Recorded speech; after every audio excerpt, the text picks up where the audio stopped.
Ladies and gentlemen, I'm back today with another awesome conversation. These are the types of real world conversations I get excited to have because they are it's going to be a very visceral conversation. It's going to be one that I know so many of our listeners have gone through some version of the challenge that our guest today has gone through and conquered. Today's guest, Lacey Price, who is a mom, an entrepreneur, a superhero, doing all sorts of different things, and I want to be sure that we get into her story, facing the challenges that so many parents do with the public school system, with traditional school, with homeschooling, with trying to carve out the right path for your kids, as a parent, having the best interests in mind for your kids. So Lacey, first and foremost, thanks for joining me today for a conversation. I'm looking forward to hearing more about your story. Thank you. Thank you. Like you said, my name is Lacey Price, and I am an entrepreneur and a mom of three kids that we've had a very long journey in public education. Um, it really started with Aiden. He was he didn't start talking till very late. He was 3 before he really started saying any words, and I was really, really concerned. So Mm. his pediatrician put him in speech therapy, and he started VPK. And when he started VPK, that was uh, did not go the way I had expected it to, because from my perspective, although Aiden couldn't speak, he was very easy to teach. He Mm-hmm. picked up on things, and he just had this natural intelligence that I thought was odd for such a young kid. But when he went to VPK, he he couldn't pick up on anything. Yeah. He did not like it. He became very violent. Actually, he stabbed a kid with a fork. He choked another little girl.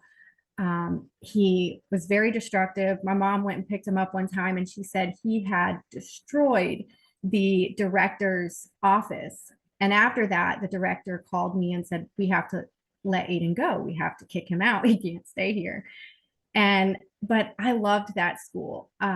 Wesleyan is the best VPK in the area, and I really did like the director, and so I begged her to let Aiden stay because at the time I told everyone who would listen that my children were going to go to college, all of them. They Yep. had to go to college, and I felt like that was the beginning of his journey to get there, and I wanted him there so bad. And so she set me up with a program called Child Find, that's independent of the public school system, but also a part of the public school system. And they did an assessment on Aiden, and the lady's name was Jan Young. And she did Aiden's assessment, and she came out and she brought me in and she said, "Your son is very, very intelligent. He's above average intelligence, but this school is not the place for him. Traditional school is not the place for him." And at the time, I was just very young. I was like 20, 3 or 4 maybe, and I didn't really understand what she was telling me. And I was like, Mm-hmm. no, no, this school is the best school. He has to go to this school and no other school. And can you please write them and tell them that it's their school that is the problem and he has to stay here? And so she did that. I never seen the letter, but I also got a call from the director, and she said, Aiden can stay. And I never heard another word. He never got in trouble, nothing, nothing else. And so I thought, yay, this is good news. We're making progress. But then we get to kindergarten, and he's not doing well. He's getting in a lot of trouble. And his teacher that year was someone that I knew personally. And so I thought that he should be doing better because we know Mm-hmm. her, and she cares about Aiden. But he just could not pick up rhyming words, and he couldn't put 2-syllable words together. And all of the kids in the classroom were able to do that, or so I thought. But she tried to get him on Title I, and he couldn't get Title I help because he tested above grade average. And so the only way to get him Title I help was for me to come in and give the Title I help for the other students, and that meant Aiden could participate. So that's what I did 2 days a week. And in doing that, I learned that Aiden wasn't really the only kid that was behind. He was just the only one that I don't want to say she cared about, but he was privileged. I had a relationship that made him privileged. Hmm. And I really saw, just how teachers pick the students that they really are going to invest the time in. It was like the first time I really understood that, oh, there really is a such thing as privilege. And it doesn't necessarily have to do with color or poverty, or it's kind of just how the teacher vibes with the students. And so finished that year out and we went to a different school the next year. And his teacher, day one, told her, Aiden has a problem. He's way behind. I'm terrified. We have to fix this. And this was at the open house. I'm like, we have to fix this right now. And she's like, he'll be fine. If he doesn't read this year or next year or the year after, it doesn't matter. He will pick it up. It's no big deal. And so I kind of let that year go. And I didn't participate. I didn't do anything. I just let him fall behind. And he was behind in grades, but not behind in testing. He always tested above the district average. And so I thought, it's okay. But like the last month or two of school, I just started kind of having this instinctive knowing that this is going to be bad. Like we're starting to get into real testing, and he can't read, he can't write, he can barely verbally communicate. I got to fix this. So I communicated with two teachers that I knew from the second grade and asked them if they could get him in their class. And they did. So before he even started second grade, I was already talking about getting him on an IEP, which he was on Title I, but because I did the Title I in kindergarten, it automatically picked up in first grade and transferred over to the second grade. And like the first week of school, both teachers assessed him and said, Aiden has some sort of learning disability. We don't know what it is, but he definitely has to have an IEP.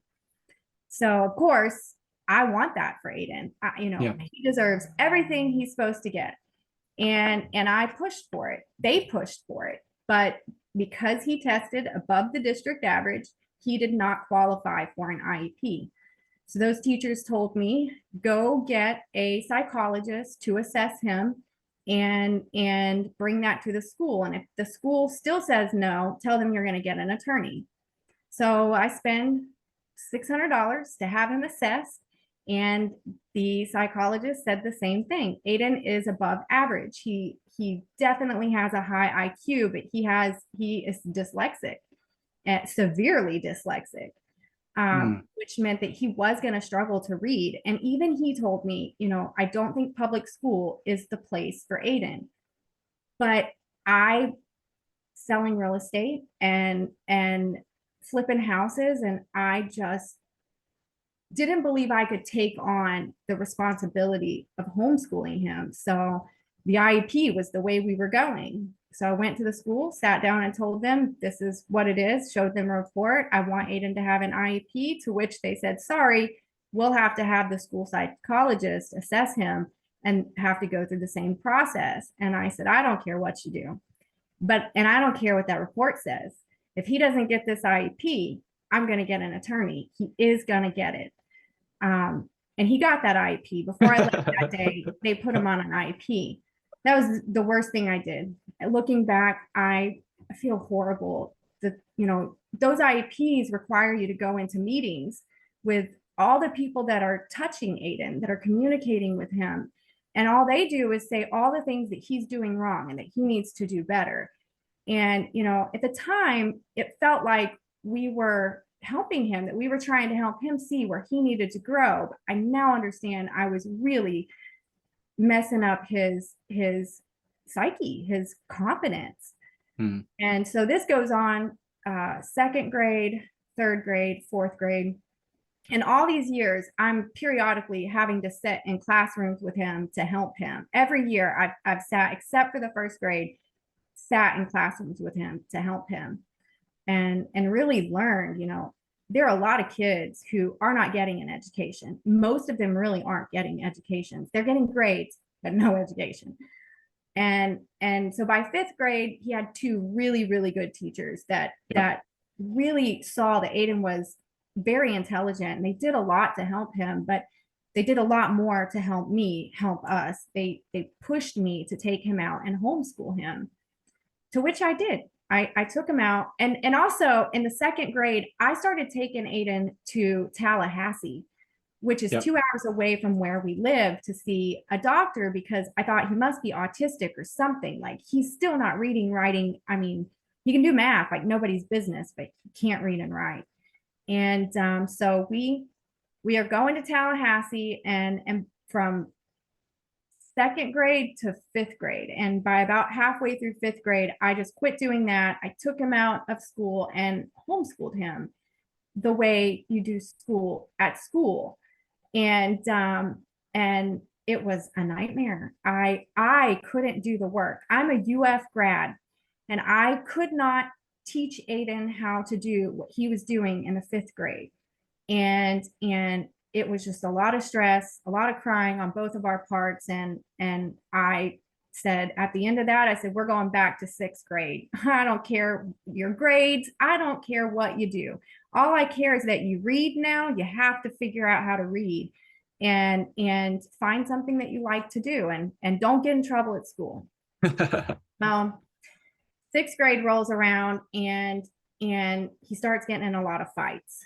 And a lot of that is my fault, because I've always taught my kids since day one, school is like prison. You cannot let people mess with you, or they're all going to mess with you. You give them one warning, and then you tell them what you're going to do. And if they do it again, you have to do whatever you said you were going to do. And if you don't, I'm going to do it to you. And so sixth grade, he got bullied a lot. And he got in a lot of fights, never got wrote up. But then we have COVID, and that takes us out of school. And I really just, when we had COVID, I quit. I said, we're just going to take a break now. Yeah. And that's what we did. Mm-hmm. And school comes back in, he goes to seventh grade, and he gets in several fights, but somewhere in this, he might've had 7 fights that year, but he ended up getting 3 write-ups. And on the last one, and none of them were his fault, on the last one, the principal, who was my basketball coach when I was in school, called me in and said, hey, I'm the next time he gets wrote up, I actually have to expel Aiden. And he said, this wasn't Aiden's fault, and I would have done the same thing and would wanted my kids to do the same thing. The kid pushed him out of a chair. He's just sitting there randomly, pushes him out of a chair, and Aiden didn't give him a warning. It just got up and whooped him, and they both got wrote up. And so I decided then I'm just gonna pull him out, because on top of all that I had experienced with Aiden, he was, by the way, 7th grade, could not read, write, or spell. And by this time, he's not testing anymore above grade average. He's way below grade average. And so all this experience with Aiden, I have a middle child who has very similar experiences, except he's ADD. And he goes to kindergarten. DPK was great. He did great. He goes to kindergarten. Teachers can't handle it. He's pinging off the walls. About halfway through, they say, you got to put him on medication if he's going to stay. And so I, against my better judgment, I knew that in my head, God was telling me, do not do that. But I just, again, didn't really know what else to do, and started trying different medications, which made him so weird. Some made him extremely emotional and would cry all the time. And then others, he took one and he was cutting shirts up into little bitty, like very tiny, millions of pieces all like day manic long. Yeah. Yes. And so he, all the way through 1st, 2nd, 3rd, 4th grade, he's getting in lots of trouble. I'm constantly having to every year I would have to take him from the class he was in and put him in with a new teacher that could tolerate him. And by fifth grade, I just told him he didn't have to take his meds if he didn't want to, because I didn't like how he was behaving, and he wasn't getting an education anyways. He did not care to learn. He didn't participate in class. Nothing I did could make that kid participate. And in the fifth grade, he quit taking his meds, and he had the same two teachers that Aiden had, who were very good teachers. But he couldn't stay out of trouble, and he took a CBD pen to school. About the same time, I got a call from Aiden and his fight, and I went to pick that CBD pen up, and the counselor told me that the next time he would get a court date. And I was like, oh no, we're not doing that. That's crazy that you would send any child to court for a CBD pen. Like, it's not nicotine, it's not marijuana. Like, this is crazy. They're in the fifth grade. In the fifth grade. Yes. Yeah. I was like, what on earth? And I just decided we're done with school. I pulled out my daughter too, and we started this homeschooling journey, which led us to Michael, actually.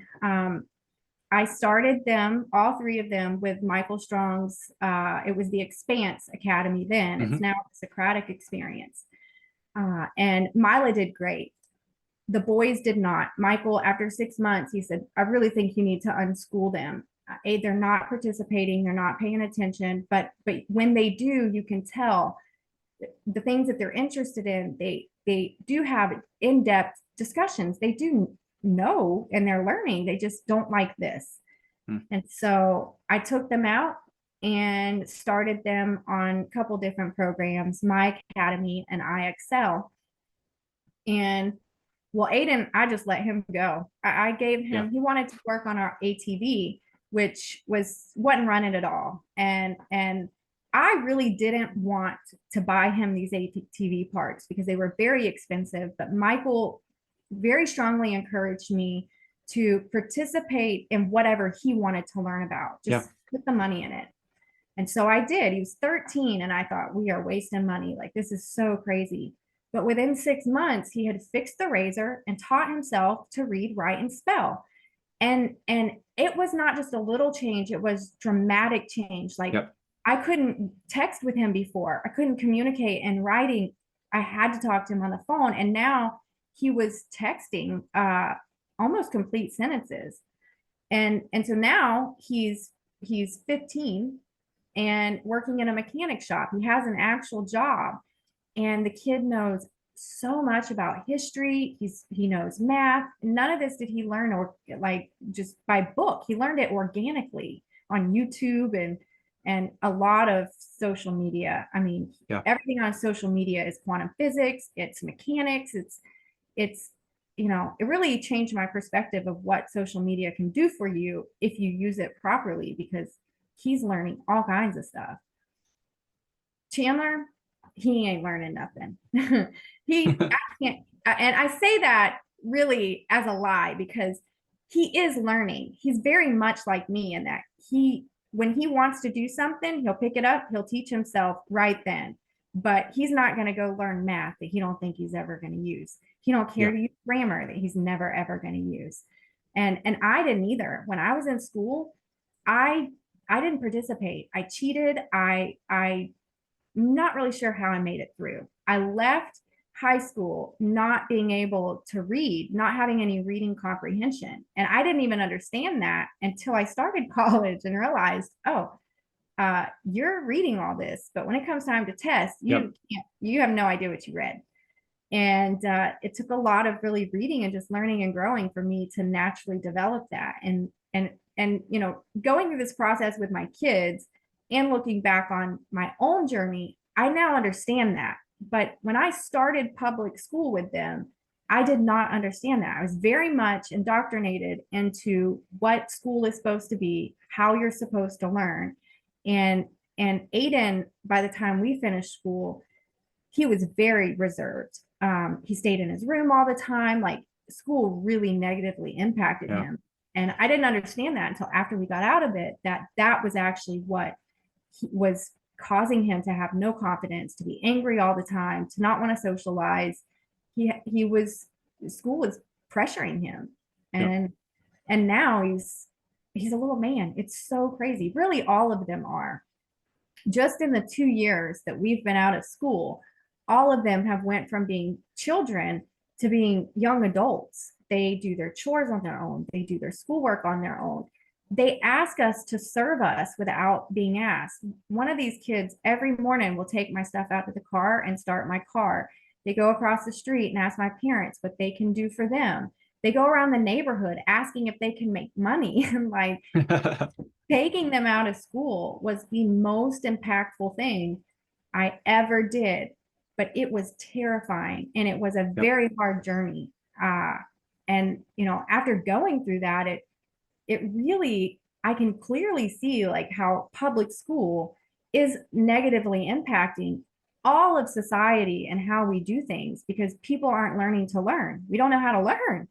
And because school teaches you that you take information and you accept it without question. You don't test it. But in the real world, to learn, you really have to accept information from a lot of different areas and question it. And, you know, it's hard, even for me, going through school and college and this journey, it's hard to let go of that top-down mentality. Once you do, it's freedom, it's peace, it's amazing. It's really, everyone should try it. Yeah. Yeah. Man, what a wild journey. And I mean, thank you for sharing everything so candidly. And there are so many different points I want to just pick out a little bit. And I want to hear a little bit more about, what was going through your head at that time, conversations you may have had with your kids at various points of this time. And so I want to rewind the clock to Aiden, your first journey there, where you're beginning to have that first hunch, and maybe it was those teachers that were kind of pushing you. Hey, have you thought about homeschooling? Have you thought about doing something else? Like, what was your journey? What were you feeling? What was the emotional journey you were going on? Did you have a resource group or a network or support group of other people who were homeschooling? Or like, what was going on for you as a parent who had this initial preconception about not only education and schooling, but hey, I want my kids to go to college. That's sort of the marker that I'm measuring whether they're successful or not. How did you handle that sort of roadblock of maybe my kids don't belong in school? Man, that was a tough, long journey because there were a lot of emotional factors that played a part here. One, I honestly didn't even want to be a mom. And I have never really liked spending a lot of time with my kids. I really like to work. And the thought of having to homeschool them made me so anxious and so overwhelmed because one, I didn't want to spend a lot of time with them. And two, I didn't believe that I could give them the quality of education that they needed to carry them through life. And so I really strongly rejected homeschooling for a very, very long time. Now experiencing that, I love spending time with my kids. I take them to work with me, and we have such a strong bond and connection because I homeschooled them. It's nothing like what I expected. And they are different now though too. When they were, even my son going back to public school now, his maturity, his demeanor has changed. The way we conversate changes. He's far more aggressive. And I think that has a lot to do with the environment and bringing them out of that. It's not so hard to teach them. Like when they were in school, I never really have cared that my kids learned what was in public education. I instinctively knew that I was going to teach them how to be an entrepreneur. And more importantly, I wanted to teach them about actual history through religion, world events, reality. I wanted to teach them reality. I wanted them to know God from a different perspective than what they were going to learn in school and religion. And so I never really was that worried about curriculum, other than I felt like they needed it to get to college. Like that was the only way they were going to get to college, which is really stupid on my part because I got denied go when I applied to US. I wrote a letter to get myself in. I mean, everything I've done in life, I've really done just through sheer determination and trying over and over and over until I get Yep. the answer I wanted. And but I, didn't have the maturity at the time to really correlate all that. I just didn't want to spend time with my kids and didn't want to have to teach them science, language arts, and math. I don't give a shit about that stuff. Yeah. Yeah. I understand. I understand. And it sounds like, the path that this has led you to, it's been worthwhile. And now you can look back and you can actually see the fruits of taking a different path, which is great. A lot of parents, when they're at that inflection point that you were at, that's the big struggle. Is there's always this lurking fear of doom of, hey, I'm going to try something different.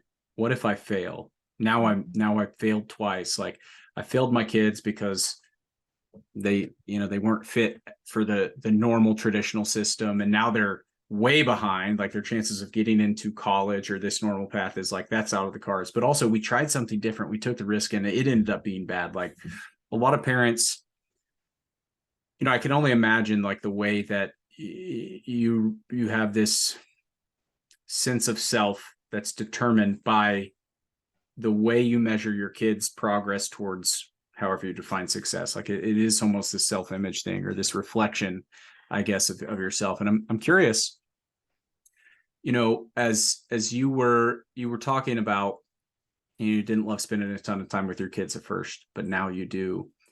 And there's one of them right there making a cameo appearance, but which is great. I love that. But I'm curious, where do you think that came from?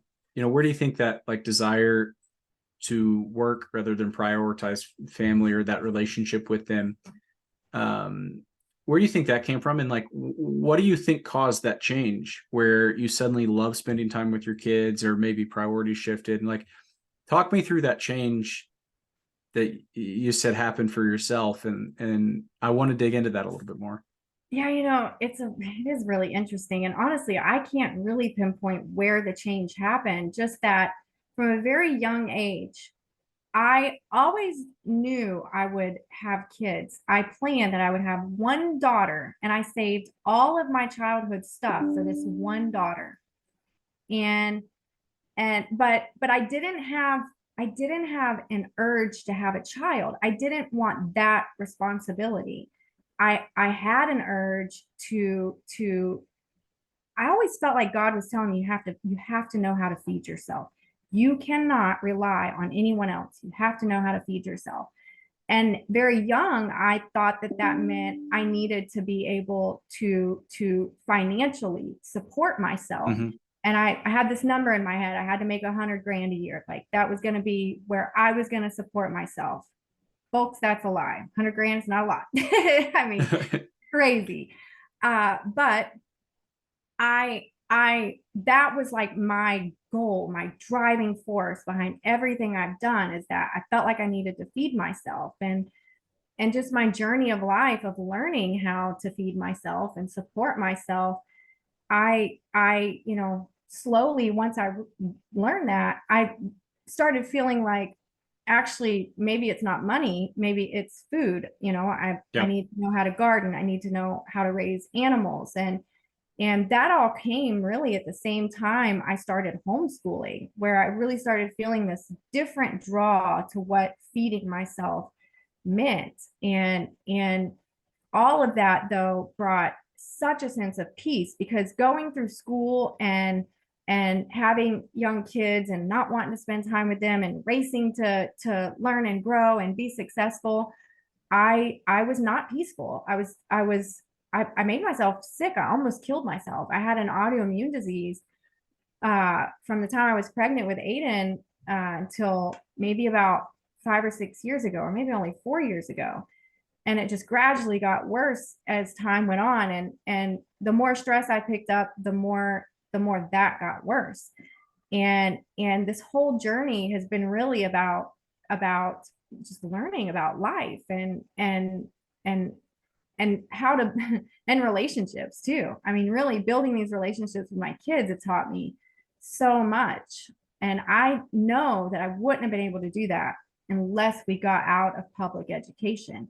I would not have had that transformation unless I was forced to, because when Yep. we left, I still did not want to spend time with them.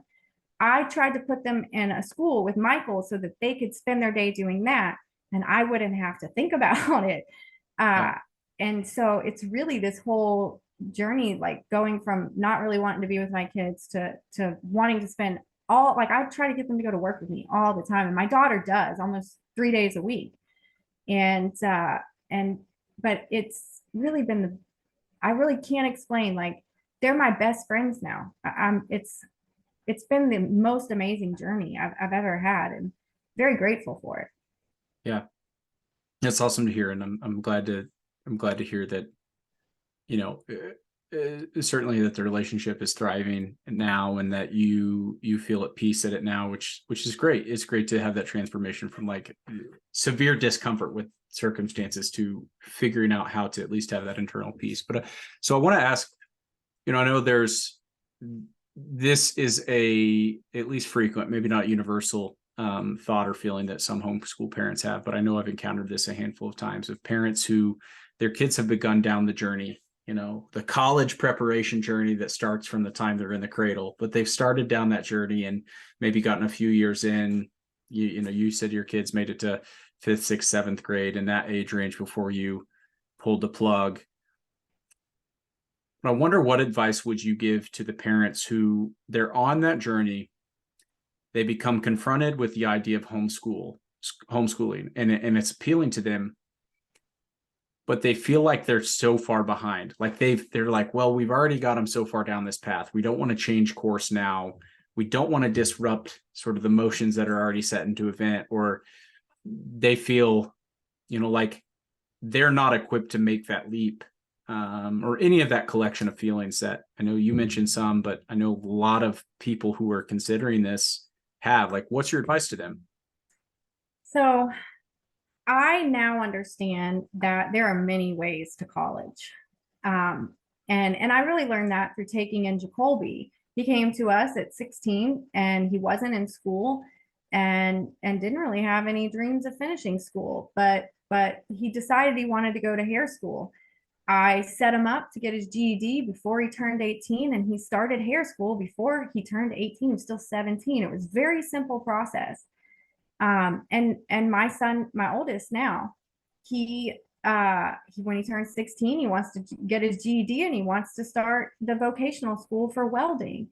And I know that's going to be tough to do because I had to talk to Colby into college, and I'll have to talk Aiden into, getting into school before he's old enough. But what I've learned through the liberation of education and interviewing young students who have started college at 13, 14, 15 is that the rules don't matter. They really don't. If you want something, you can get whatever you want. You just need to be determined.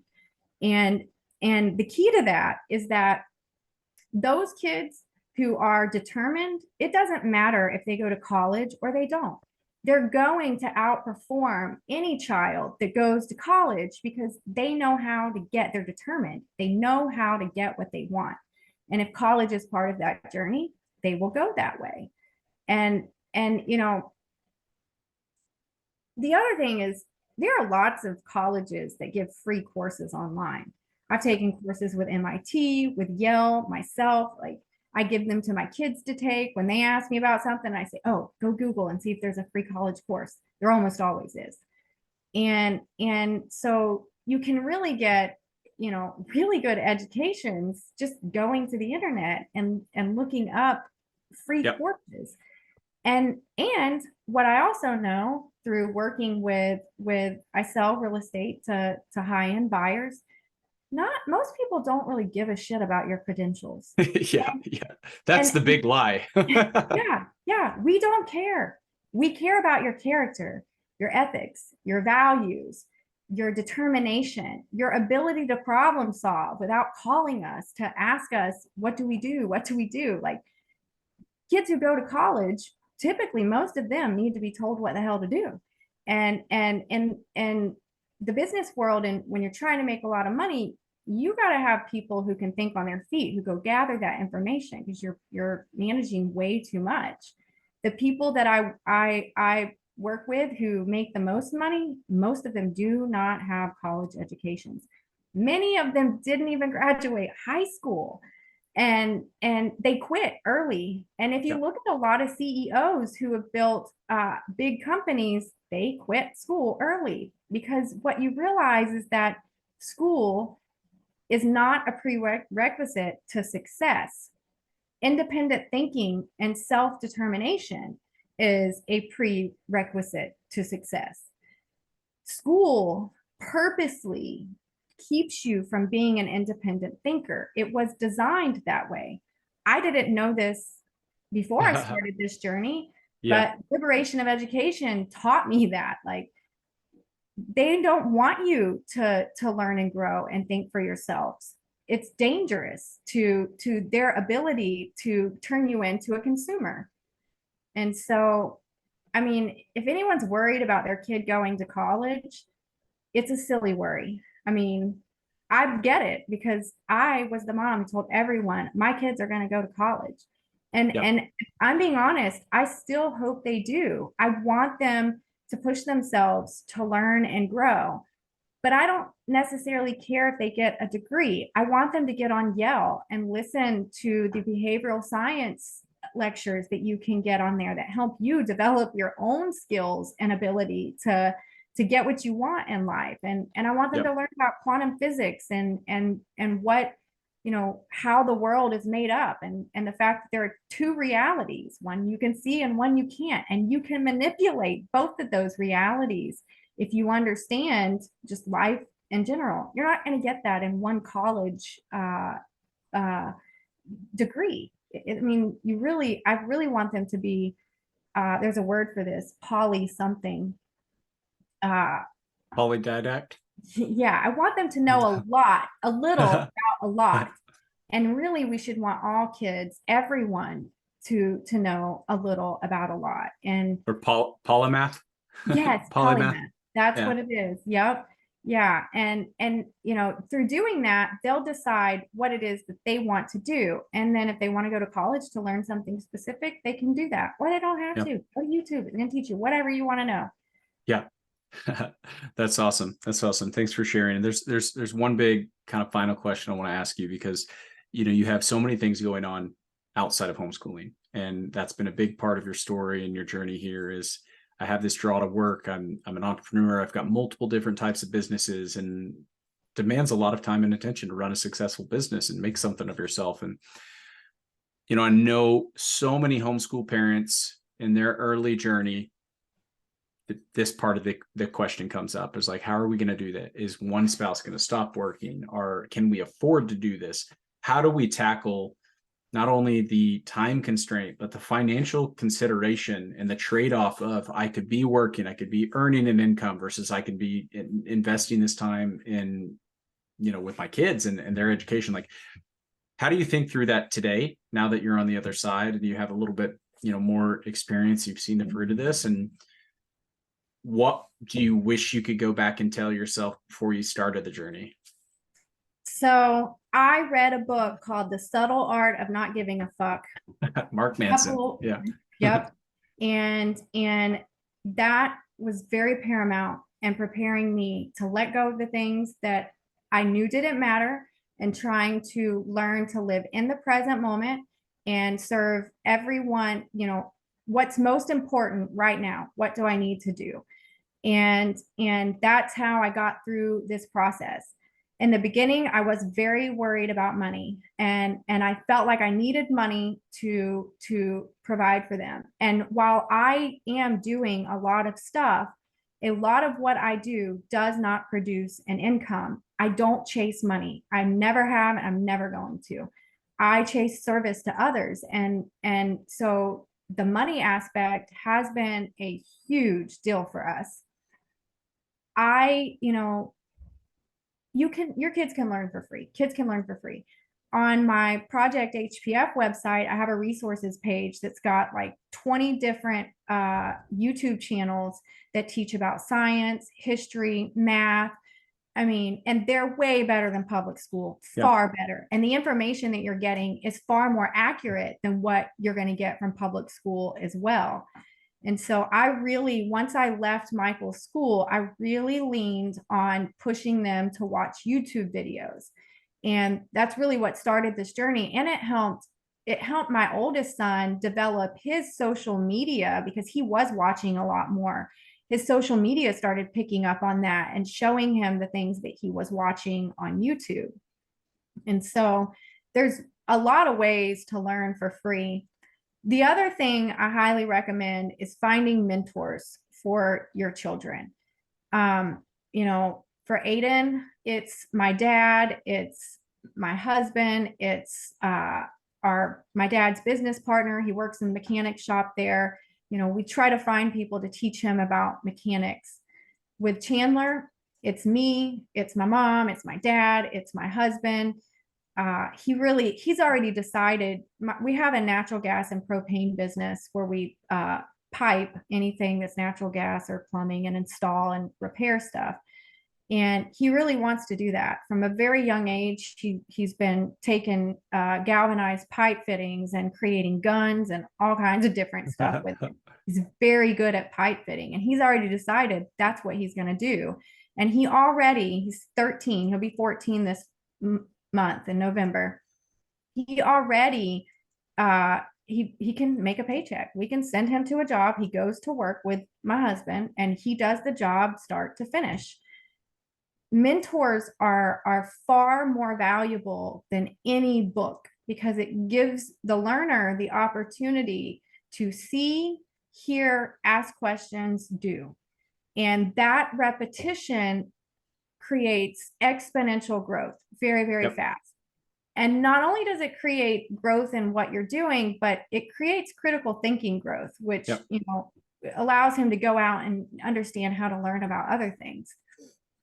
And so, and Chandler, he really likes gaming. That's another thing. I despised gaming. That was something that Michael helped me let go of. I did not want him to game. I would get so mad because he's not doing the schoolwork I asked. He'll watch half the video, read half the book, and not finish. But then he wants to spend 3 hours playing Xbox.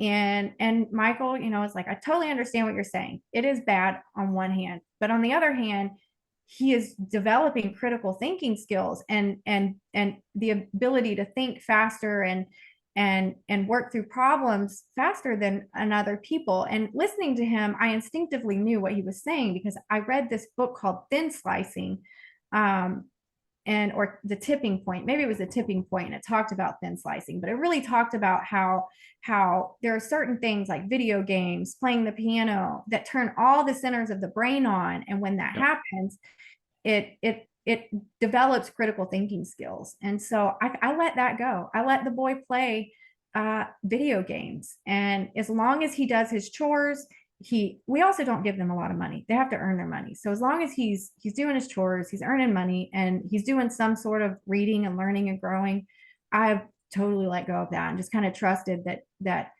God's going to lead them and the way that they need to go, as long as I am being the example of the way I want them to go. And that's just kind of what we do. It's, you know, we don't spend a lot of money. I mean, we do spend some money. We pay for my academy right now, which is very, very cheap. It's like $10 a month or something. Yeah. And it's a really good program. I highly recommend anyone who has a homeschooler try my academy. I like watching the lectures and lessons on there. But Mila is my youngest, is the only one who does that. She does the My Academy. The boys don't do any of that. She also does gymnastics, competitive gym 3 days a week. I really think, you know, she's done competitive gym since she was 4. So she did it in public school. But I really learned that in homeschooling, the extracurricular is very valuable, especially something that is harder, like gymnastics. They do 3 or 4 hours. It's 4 to 8, Monday, Wednesday, Friday. And so it really teaches her a lot of self-discipline and how to work hard. And they do a lot of strength training, not just in gymnastics. Yep. And I can see how that is really developing her mental stamina, her ability to push herself, and you know, she has to learn. She has to learn how to communicate with little girls. It's the same thing as school, right? They're all bitching and bickering and fighting about something all the time.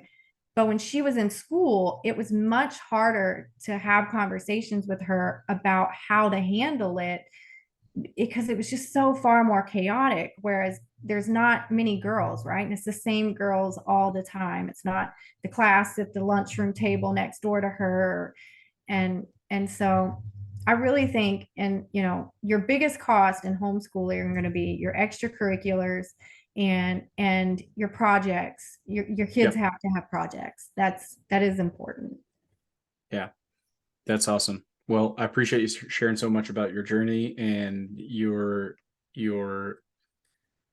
the way you overcame these different challenges, and like the emotional journey behind that as well, and sort of, you know, the fruit that you're now seeing several years into this, and sort of the byproduct of taking a different route. I know that this conversation will be really useful for a lot of other parents, both existing homeschoolers, parents who are on the brink of it, parents who haven't yet been exposed to it, but sharing your story has definitely been valuable. So thank you, Lacey, so much for joining us today. Any final closing thoughts that, you know, you want to impart on the audience? Just have courage. Don't let fear drive you. And if you are afraid to do it, make yourself do it. You know, it's the greatest thing. It really is. I know it's scary, but just do it. Just jump in. There's so many resources out there. You know, I actually am a co-founder of the Liberation of Education. You can go to our website for resources, but there are also some other really great resources like Rebel Ed and Hannah. They are very organized and you know, helping find places for you to get your kids an education. Explore schools, you know, like y'all's school is a really good school. There are micro schools out there that you can look into. There's options. Just face your fear and make yourself do it. Awesome. Well, you heard it here first. Thanks so much for joining us today. We'll be back again soon with other great interviews. Thank you.